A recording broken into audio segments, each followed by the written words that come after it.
महाभारत काल की बात है। एक बार कृष्ण और बलराम किसी जंगल से गुजर रहे थे।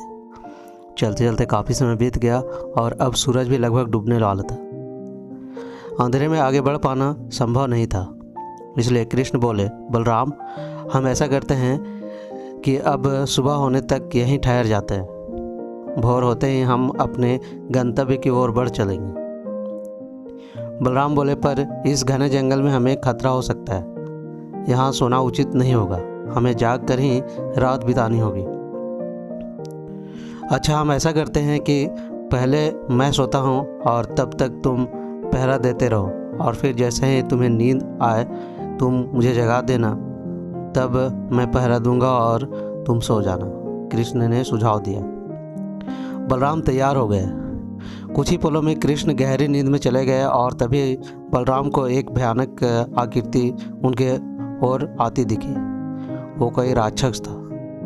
राक्षस उन्हें देखते ही जोर से चीखा और बलराम पूरी तरह डर गए। इस घटना का एक विचित्र असर हुआ। भय के कारण बलराम का आकार छोटा हो गया और राक्षस और विशाल हो गया। इसके बाद राक्षस एक बार और चीखा और पुनः बलराम डर कर कांप उठे।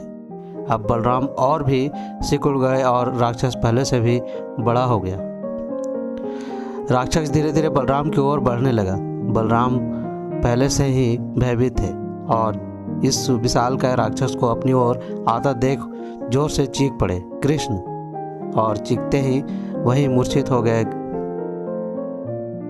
बलराम की आवाज़ सुनकर कृष्ण उठे। बलराम को वहां देख उन्होंने सोचा कि बलराम पहरा देते देते थक गए और सोने से पहले उन्हें आवाज़ दे दी।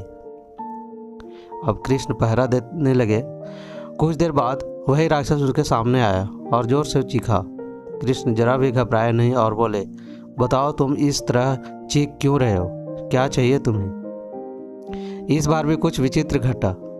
कृष्ण के साहस के कारण उसका आकार कुछ बढ़ गया और राक्षस का आकार कुछ घट गया।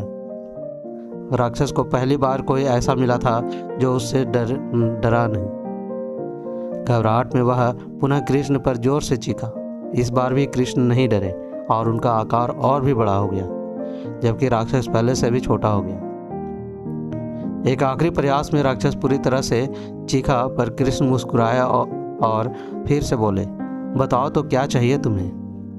फिर क्या था, राक्षस सिकुड़कर बिल्कुल छोटा हो गया और कृष्ण ने उसे हथेली में लेकर अपनी धोती में बांध लिया और फिर कमर में खोस कर रख लिया। कुछ ही देर में सुबह हो गई। कृष्ण ने बलराम को उठाया और आगे बढ़ने लगे। ये धीरे धीरे आगे बढ़ने लगे। तभी बलराम उत्तेजित होते हुए बोले, पता है कल रात में क्या हुआ? एक भयानक राक्षस हमें मारने आया था। रुको रुको, बलराम को बीच में ही टोकते हुए कृष्ण ने अपनी धोती में बंधा राक्षस निकाला और बलराम को दिखाते हुए बोले, कहीं तुम इसकी बात तो नहीं कर रहे हो? हाँ, ये वही है, पर कल जब मैंने इसे देखा था तो ये बहुत बड़ा था। ये इतना छोटा कैसे हो गया? बलराम आश्चर्यचकित होते हुए बोले।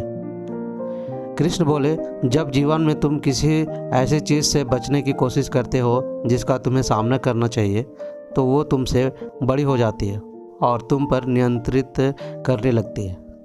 लेकिन जब तुम उस चीज़ का सामना करते हो जिसका सामना तुम्हें करना चाहिए, तो तुम उससे बड़े हो जाते हो और उसे नियंत्रित कर लेते हो। तो ये थी आज की कहानी। कैसी लगी अपने दोस्तों के साथ शेयर कीजिए और कमेंट में ज़रूर बताइए। मिलते हैं कैसे ही नई कहानी के साथ। तब तक के लिए धन्यवाद।